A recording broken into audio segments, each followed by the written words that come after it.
you've probably tried melatonin. Maybe it worked for a few nights, then stopped, or never quite touched the real problem. Lying there, wired, mind racing, body exhausted, but somehow unable to actually let go. Here's what almost nobody tells you. Melatonin isn't really the hormone standing between you and sleep.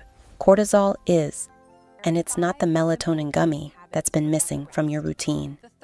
It's 5 specific evening habits that Danish households have built into an ordinary night for generations, none of them involving a supplement at all. Habit 3 is the one most people have never once considered, because it has nothing to do with your bedroom, your bath, or your lighting. It's about what you do with your own unfinished thoughts before you ever get near a pillow. Stick around for that. Here's the perspective I want you holding on to for this whole video. Cortisol isn't just a morning hormone that spikes when you wake up. It rises in response to stress and stimulation throughout the entire day. And if it's still elevated by the time you're trying to sleep, no amount of melatonin is going to override a nervous system that genuinely believes it's still on alert. Danish evenings are quietly built, habit by habit, to bring that evening cortisol down before bed ever becomes a struggle. If any of this is already reframing how you think about your own evenings, go ahead and hit like and subscribe if you're new here. This channel exists to hand you the real system behind Nordic living, and it genuinely helps to have you here for the rest of it. Let's start with habit 1, the one most evenings get completely backwards. Habit 1, a genuine, hard stop on stimulating input, news, work messages, anything designed to trigger a reaction. A set time before bed, not just dimmer screens. I used to think the blue light was the whole problem, and I dutifully switched my phone to night mode while still scrolling through headlines and unanswered messages right up until the moment I tried to sleep. Here's what I eventually understood. It's not just the light. It's the content itself. Every piece of information demanding a reaction, outrage, worry, a decision, triggers a small stress response, regardless of how warm or dim your screen's color temperature is set to. Reading a stressful headline at 10:47 p.m. in perfectly warm lighting still tells your nervous system something urgent just happened. The shift. Pick a specific time, ideally an hour before bed, after which nothing informational or reactive gets your attention. Not just dimmer, but genuinely different content, or none at all.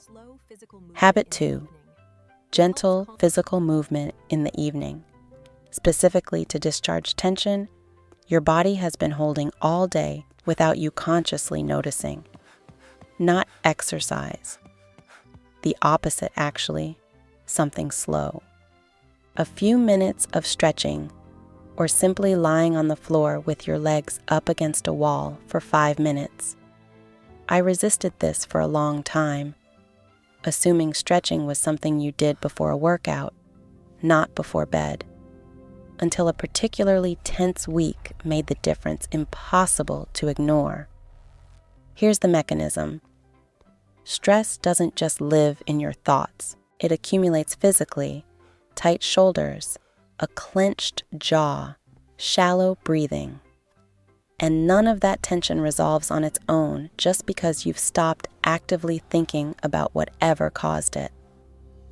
A few minutes of slow, deliberate movement gives your body an actual physical off-ramp, rather than asking your mind to talk your shoulders into relaxing on command, which rarely works as directly as we assume it should.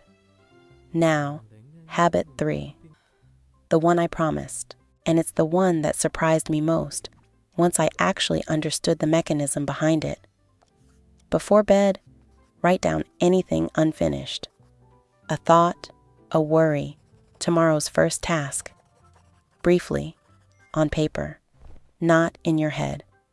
I used to lie in bed running through the same 3 or 4 unresolved things on a loop, convinced that if I just thought about them hard enough, I'd land on some kind of resolution before sleep.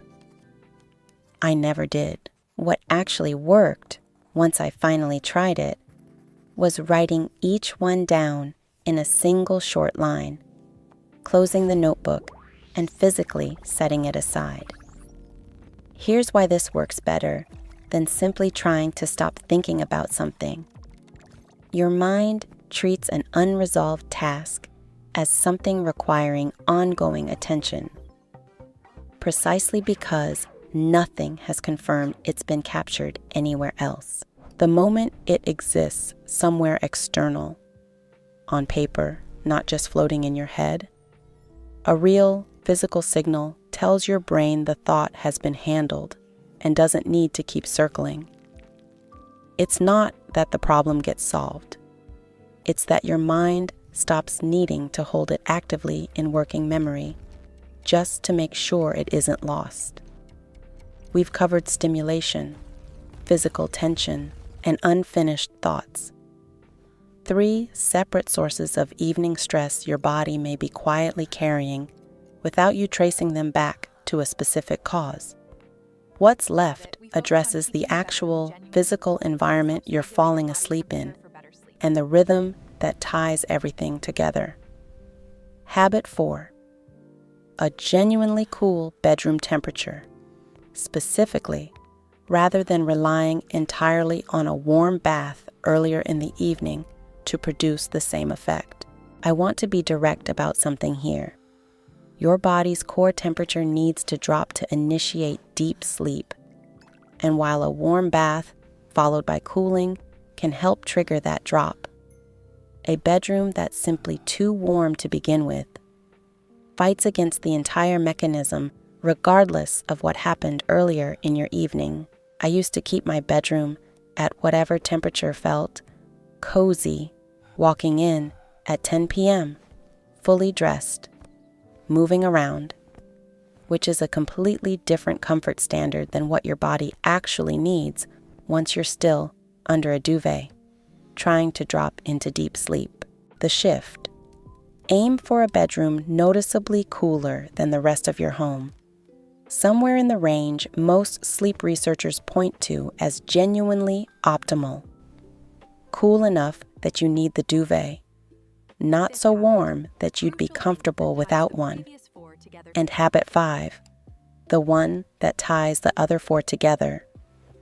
The same small closing sequence in the same order most nights, rather than a different improvised routine every evening, depending on how tired or motivated you happen to feel. This isn't really a new mechanism on its own. It's what makes the previous 4 actually compound into something reliable, rather than remaining 4 disconnected good intentions you sometimes remember and sometimes don't. Your nervous system learns rhythms through consistent repetition, not through occasionally doing all the right things perfectly on your best nights. A modest 5-habit sequence, followed loosely most nights, does more over a month than a perfect version followed once and then abandoned when life gets busy again. Here's the full sequence in order. A hard stop on stimulating content, roughly an hour before bed. A few minutes of slow physical movement to release tension your body's been quietly holding. Writing down anything unfinished, briefly, so your mind can stop actively holding it. A bedroom kept genuinely cool, not just cozy, and the same rough sequence most nights, rather than chase perfectly on isolated evenings and abandoned the rest of the week. I want to be honest about something, because I think it matters more than any individual habit here. None of these 5 require willpower. In the dramatic sense, people usually assume sleep struggles demand. They're small, physical, mostly mechanical shifts. What you're consuming, how your body's holding tension, whether a thought has somewhere external to live, what temperature a room actually is. Melatonin was never really the missing piece for most people lying awake at night. It was that nothing in the hour before bed was actually signaling, physically and repeatedly, that the day had genuinely ended. If you've tried supplement after supplement and still find yourself lying there exhausted but wired, I want you to know that's an incredibly common place to be. And it doesn't mean something's fundamentally wrong with you. It usually means the evening itself was never actually built to bring your body down from wherever the day left it. Tell me in the comments which of these 5 you're missing most right now. The screen cutoff, the movement, or finally writing down what's unfinished. I read every single comment, and if you know someone who's tried everything except actually changing their evening, send this to them. Let me address the real obstacles to each of these 5, because I don't think pretending they're all equally easy to adopt overnight actually helps anyone trying to change a genuinely hard sleep pattern. Habit 1, the stimulation cutoff, is hardest for anyone whose evening genuinely requires checking messages. A partner working late, a child old enough to be out with friends, a job that doesn't fully switch off at a set hour. I'm not suggesting total disconnection regardless of real responsibilities. The distinction that matters, a phone checked for a specific, necessary reason, is different from open-ended scrolling through news or social feeds with no particular purpose. If you need to stay reachable, silence non-essential notifications specifically, and let the people who genuinely need to reach you have a way to do so, while everything else waits until morning. Habit 2, evening movement, tends to fail simply from exhaustion. The exact evenings you need it most, after a genuinely hard day, are the ones where 5 minutes of stretching feels like one more demand you don't have energy for. I want to lower the bar here directly.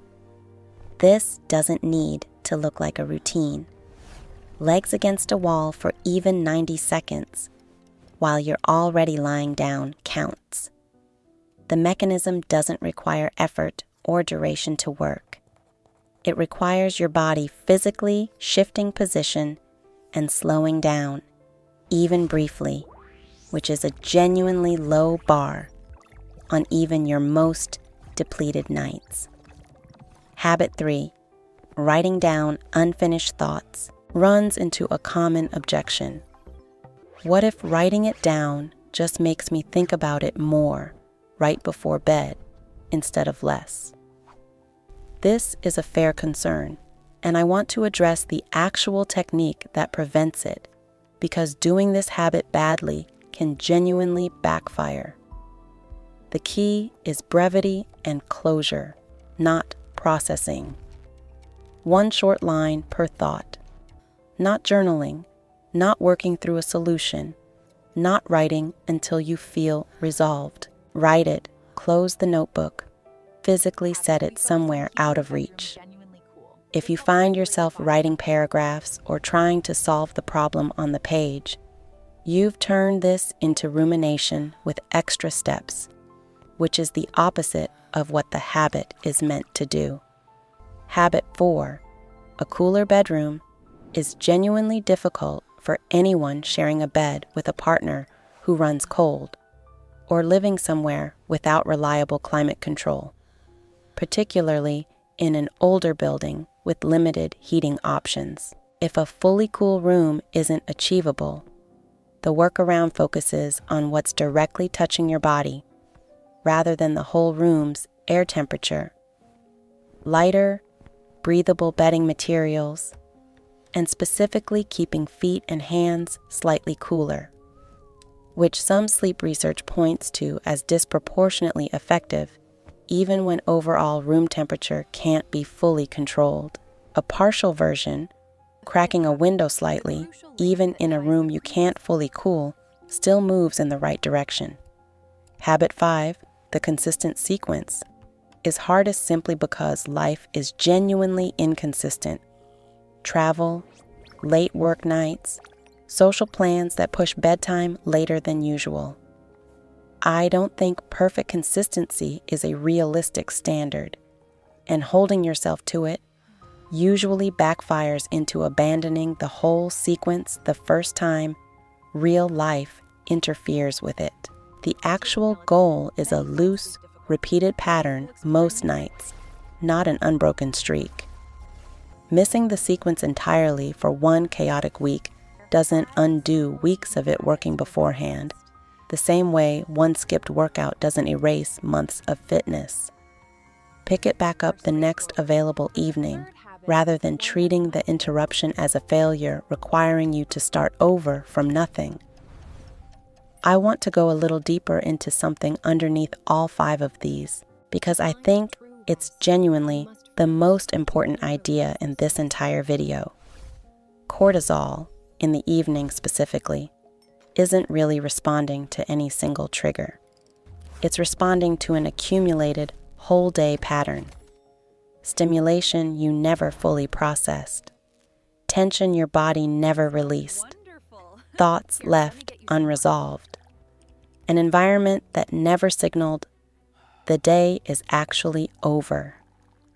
Trying to fix evening cortisol with one isolated change, while ignoring the other 4, tends to produce limited results, which is often exactly why people try melatonin or a single relaxation technique, get modest or inconsistent results, and conclude their sleep problem simply isn't fixable through habit at all. It very often is.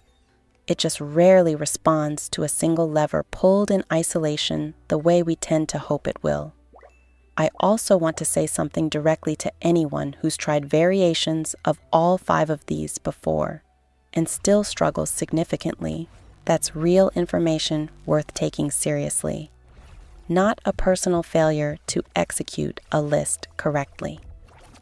Evening habits like these are genuinely effective for a meaningful share of ordinary, situational sleep difficulty, the kind caused by an evening that never properly signals rest. They are not a substitute for medical evaluation if what you're experiencing is a diagnosed sleep disorder, a mental health condition affecting sleep, or a pattern that's persisted significantly despite consistent effort across weeks. If that's genuinely your situation, please bring it to a doctor rather than concluding you simply haven't tried hard enough with habits alone. For everyone dealing with the more common situational version of this, busy, stressed, evenings that never quite wind down before bed is expected to simply happen on command. I want to leave you with this. None of these 5 habits are dramatic. None require significant time investment, a purchase, or a personality change. They require your evening to actually do the small, physical work of telling your body the day is over, repeatedly, most nights, rather than expecting a supplement to override a nervous system